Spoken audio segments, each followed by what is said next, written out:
The 7th episode of Acolyte was good, but also kind of It confirmed what we probably have already figured out by this point, which is that the twist is basically what we would have expected: a series of minor misunderstandings compelled by short timelines and misplaced priorities into spiraling into something that resulted in violence and chaos, and that no one truly did anything wildly wrong, and it was just a very kind of tragic situation for everybody.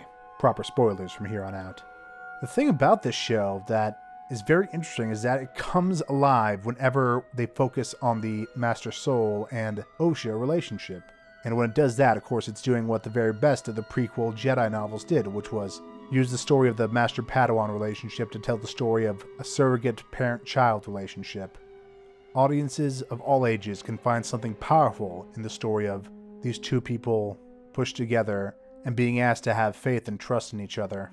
In ways, it is emblematic of everything great about Star Wars and what it wants to say about spirituality, love, trust, friendship, adventure, life beyond your own. And a lot of very powerful moments throughout the Star Wars canon happen in this dynamic. And what we see in this episode especially was a fascinating exploration of how that dynamic comes about in the context of the Jedi as lawkeepers.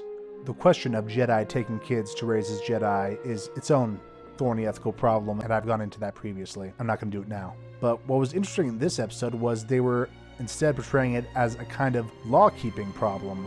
The Jedi are a spiritual organization, but they are also legal officers, and they have a measure of obligation in some situations to worry about whether the law is being kept. What we see in Master Soul's shoes in this episode is him seeing two girls in what seemed to be shady circumstances and just saying, well, wouldn't be doing my job here if I didn't make sure things are okay with these guys.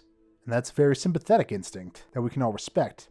And with the reveals they had this episode, they kind of legitimized that fear because they showed this coven of witches are perhaps a little darker and more sinister than they seemed earlier. Their motives and desires were already shrouded in mystery, and now some of the powers they displayed make us question their long-term intentions or values.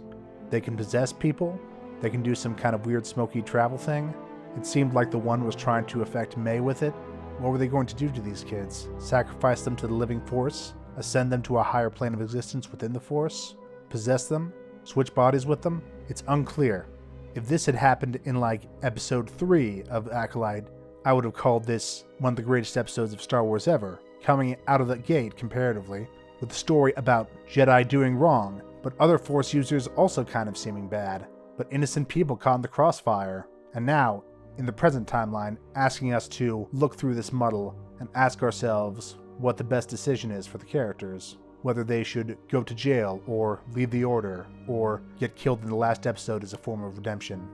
But instead, it happened when the series is almost over, and the boldness and power of that question is diluted.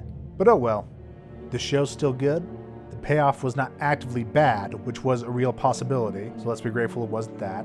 And that lightsaber fight was good enough to make up for a lot of potential problems. Let's see what happens next week.